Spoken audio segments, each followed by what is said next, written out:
RJD जो party खत्म हो चुकी थी बिहार में, जो चिता पे लेट चुकी थी, उसको कहीं ना तो कहीं जिंदा करने का काम यदि किसी ने किया है तो नीतीश जी ने किया है। ये वो जी, ये जी, खल्लाना जी, ढिमकाना जी नहीं चलेगा सर। एक बारी देखे देखो सर, 5 साल के लिए तो बोल रहा हूँ बिहार की जनता से कि 5 साल के लिए एक बारी आप कार्यकाल देखो तो सही चिराग पासवान का। आप पूछिए कि तेजस्वी जी आप कौन सा ऐसा बिजनेस करते हैं, कौन सा ऐसा व्यापार करते हैं जिसके तहत आपने दिल्ली में 115 करोड़ रुपए की प्रॉपर्टी जोड़ ली। ये चोरी के पैसे और लूट खसोट के पैसे थे। और कहीं ना तो कहीं सबको बताया कि बिहार को अगर किसी ने लूटने का काम किया है तो लालू यादव खान ने किया है। आपकी दोहरी राजनीति हमको बिहार को समझ नहीं आती क्या? मखाना पहले कोई जानता था?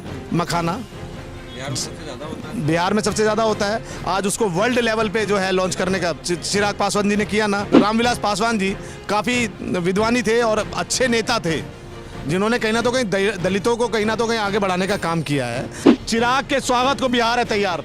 हर एक युवाओं की, हर एक माताओं की, हर एक जवान की आज मांग है कि एक बार चिराग भैया को बिहार का जो है मुख्यमंत्री बनाया जाए। आप कह रहे हैं बिहार में चिराग पासवान मुख्यमंत्री चेहरा बनेंगे। अगर नीतीश कुमार एनडीए गठबंधन का साथ छोड़ के अपने भतीजे के पास चले जाएंगे तब क्या होगा बिहार में? आपने देखा होगा, मैं मानता हूं कि आरजेडी जो पार्टी खत्म हो चुकी थी बिहार में, जो चिता पे लेट चुकी थी, उसको कहीं ना तो कहीं जिंदा करने का काम यदि किसी ने किया है तो नीतीश जी ने किया है। और नीतीश जी देख चुके हैं अपनी दुर्गति, किस तरह से उनकी दुर्गति उन पार्टियों में हुई है। तो मुझे नहीं लगता कि इस बारी कहीं जाएंगे। उनको इस बारी मुख्यमंत्री नहीं बनाया जाएगा, इस बारी उपराष्ट्रपति या कुछ जो बड़ा सम्मान होता है। देखिए, भाजपा कभी भी अपने नेताओं और कार्यकर्ताओं का अपमान नहीं करती। उनको दिया जाएगा, कोई सम्मानित पद दिया जाएगा। मगर देखिए, इस बारी मैं आपसे भी अनुरोध करता हूँ सर, बींगा बिहारी, ये नीतीश जी और लालू जी, तेजस्वी जी, ये वो जी, ये जी, खल्लाना जी, ढिमकाना जी नहीं चलेगा सर। एक बारी देखे देखो सर, 5 साल के लिए तो बोल रहा हूँ बिहार की जनता से कि 5 साल के लिए एक बारी आप कार्यकाल देखो तो सही चिराग पासवान का, जो कहता है भैया मैं बिहार का बेटा हूँ, बिहार में रोजगार लिया जाएगा। आज इंडस्ट्रियाँ नहीं लगी बिहार में सर। बिहार में अगर कोई इंडस्ट्री लालू यादव के पास जाती, लालू यादव खान के पास जाती थी, तो कहते थे कि हमको पैसा कितना दोगे, एक्सटॉर्शन मनी मांगते थे, बहन बेटियों को जिंदा देते थे, इज्जत देते थे। आज वो चीज़ें मैं कह रहा हूँ बंद नहीं हुई हैं, मगर कहीं ना तो कहीं उस पर कंट्रोल हुआ है और एक्शन बहुत जल्दी होता है सर।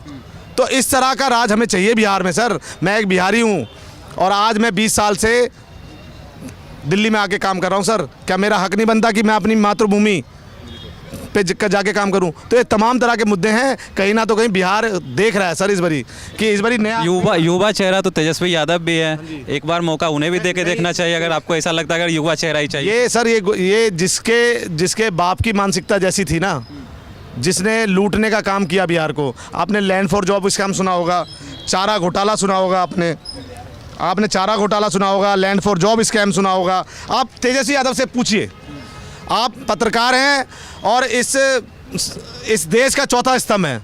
आप पूछिए कि तेजस्वी जी आप कौन सा ऐसा बिजनेस करते हैं, कौन सा ऐसा व्यापार करते हैं जिसके तहत आपने दिल्ली में 115 करोड़ रुपए की प्रॉपर्टी जोड़ ली।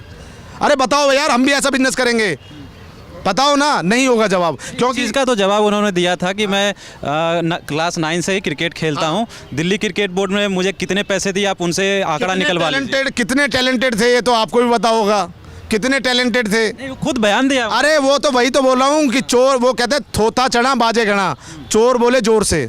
ये चोरी के पैसे और लूट खसोट के पैसे थे। और कहीं ना तो कहीं सबको बताया कि बिहार को अगर किसी ने लूटने का काम किया है तो लालू यादव खान ने किया है। लैंड फॉर जॉब स्कैम, ये चारा घोटाला, और जो वक्फ का बोलते हैं कि हम बिहार में लागू नहीं होने देंगे। इनके बाप ने लोकसभा में खड़े होकर बोला था, विरोध किया था कि वक्फ बोर्ड एक भूमाफिया बोर्ड है और कहीं ना तो कहीं पटना की ज़मीनों में बड़ी बड़ी ज़मीनों को कब्जाने का यदि किसी ने काम किया है तो वो वक्फ बोर्ड ने किया है। आप संशोधन लाइए, हम इसको खुद पास करवाएंगे। मगर आज बेटा क्या बोलता है? बेटा बोलता है हम इसको फाड़ के डस्टबिन में फेंक। क्या आपकी दोहरी राजनीति हमको बिहार को समझ नहीं आती क्या?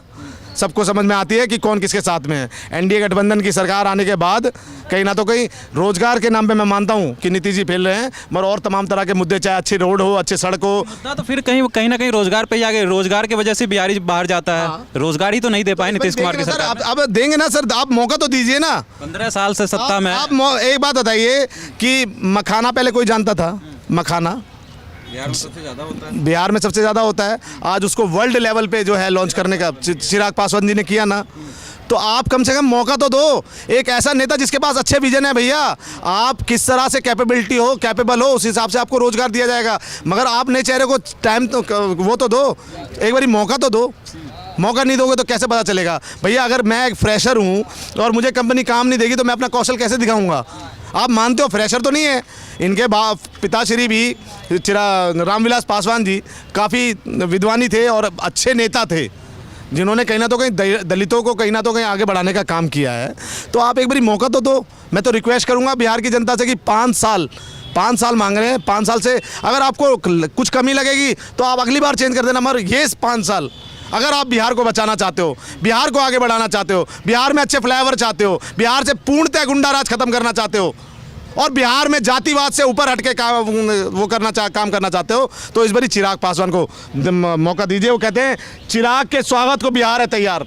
हर एक युवाओं की, हर एक माताओं की, हर एक जवान की आज मांग है कि एक बारी चिराग भैया को बिहार का जो है मुख्यमंत्री बनाया जाए। बिहार को इनका नेतृत्व मिलना चाहिए एक बारी सर। आप देख रहे हैं सौगंध टीवी, सौगंध वतन की।